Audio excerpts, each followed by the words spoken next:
When did humans first realize they needed clothes? It probably was not a dramatic meeting around a campfire. Nobody stood up and announced the invention of pants. More likely, someone was cold, scratched, sunburned. Bitten and deeply annoyed, that is often how human genius begins, not with elegance, with discomfort. The strange part is that scientists may have a clue from lice. Clothing lice live in fabric, not just directly on human hair. That means they probably could not exist before humans had regular clothing. Genetic studies suggest clothing lice split from head lice around 170,000 years ago. So our first clue to ancient clothing is not a shirt, it is a tiny parasite with terrible manners. But that number does not mean one human suddenly discovered fashion. It points to a long, slow realization. Human bodies had become unusual. Compared with many mammals, we were almost naked. Our ancestors lost much of their body hair over evolutionary time. This likely helped them release heat while walking. Running and surviving in hot environments, sweat became one of our great biological tricks. A sweaty body can cool itself very well. But every trick has a price. Bare skin is wonderful under heat. Bare skin is not wonderful when cold wind arrives. Imagine an early human standing at the edge of a chilly night. The fire is warm, the darkness is not. The body knows the problem before the brain gives it a name. Skin tightens, hands shake, children cry. Sleep becomes dangerous. At some point the answer may have been lying nearby, an animal hide, a strip of fur. A dried skin left from a hunt. Someone pulled it closer, wrapped it around the body, and felt the world become less hostile. That may have been the first lesson. Not style, not modesty, just survival touching the shoulders. The earliest clothing was probably simple and messy. A hide draped over the back could block wind. Fur wrapped around the body could trap warm air. Plant fibers could tie things together before anyone dreamed of buttons. It did not need to look good, it needed to stay on, and that was harder than it sounds. A loose hide slips when you walk. A heavy skin can become stiff. A wet covering can turn into a terrible prehistoric towel, so humans had to improve the idea. They scraped hides, they softened skins, they punched holes, they used cords, thongs, and later needles to hold pieces together. That is when clothing became technology. A simple wrap protects you while sitting, a fitted garment protects you while moving. That difference is huge. Humans were not trying to win a fashion contest, they were trying to hunt. Carry food, climb, walk, and sleep without freezing. The body needed protection that could travel. Fire was powerful, but it stayed in one place. Shelter helped, but it also stayed behind. Clothing was different. Clothing let humans carry a tiny shelter on their skin. That idea changed where people could go. A covered foot could cross colder ground. A wrapped child could survive a harsher night. A hunter with better covering could stay outside longer. Suddenly, the landscape became a little less impossible. This is the deeper answer to the question. Humans realized they needed clothes whenever the environment pushed them beyond bare skin. It may have happened many times.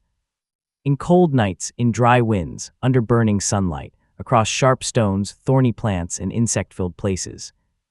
Clothing was not one invention with one purpose. It was a collection of solutions. The body said, "This hurts." The mind said, "What can we put between us and the world?" That question is incredibly human. Other animals mostly wait for evolution to change their bodies. Humans change the space around their bodies. A coat is borrowed fur, shoes are artificial tough skin, a hood is portable shade, a sleeve is a small wall against the weather. Once you see clothing that way, it becomes amazing. It is not just something humans wear, it is something humans think with. To make clothing, you must imagine a future problem. Tomorrow may be cold, the journey may be long. The child may need warmth, the hide may tear, so it should be repaired. That requires memory planning. In patience, it also requires social learning. One person may discover that fur helps, another person learns how to tie it. Another person improves the shape, another person adds stitching and makes everyone else jealous. Knowledge passes from hand to hand. This is how a survival trick becomes culture. Archaeologists rarely find the oldest clothes themselves. Most ancient fibers, skins, and leather decay. Time is not kind to wardrobes. A stone tool can last for hundreds of thousands of years. A fur cloak usually becomes soil. So researchers look for indirect clues. They study lice. They study bone tools. They study ancient fibers. They study needles, hide scrapers, and traces of wear on objects. Each clue is small. Together, they whisper the same thing. Humans were learning to dress the body long before clothing could survive in the ground. And once clothing existed, it probably changed human behavior. People could travel farther. They could live in colder regions. They could protect infants better. They could work longer outside. They could also begin showing who they were. Because after survival comes meaning. A decorated hide says more than "I am warm." It might say "I belong here." It might say "I am skilled." It might say "I am important." It might say "I found the good fur first, please respect me." That is when clothing becomes social. A practical covering slowly turns into identity. This part still lives inside modern life. We wear uniforms, suits, dresses, jackets, jerseys, and hoodies. We say clothing is about taste, but often it is also about belonging. It tells people what role we are playing. It tells people where we think we fit. Ancient clothing may have started with cold skin, but it did not stay there. It became protection. Memory, skill, status, and story. That is the twist. Humans did not realize they needed clothes once. They realized it again and again. Every cold night taught them. Every thorn taught them. Every insect bite taught them. Every journey into a harsher place taught them. And each time the answer became smarter. A hide became a wrap. A wrap became a fitted garment. A cord became a stitch. A stitch became a tradition. The first clothes were probably not beautiful. They may have smelled terrible. They may have been awkward, heavy, and full of repairs, but they changed the future of our species. They helped naked humans leave comfortable places. They helped fragile bodies survive difficult landscapes. They helped culture move across the surface of skin. So when did humans realize they needed clothes? Probably the first time bare skin was not enough, and then every generation after that made the answer better. The next time you put on a jacket, think about that. You are not just wearing fabric.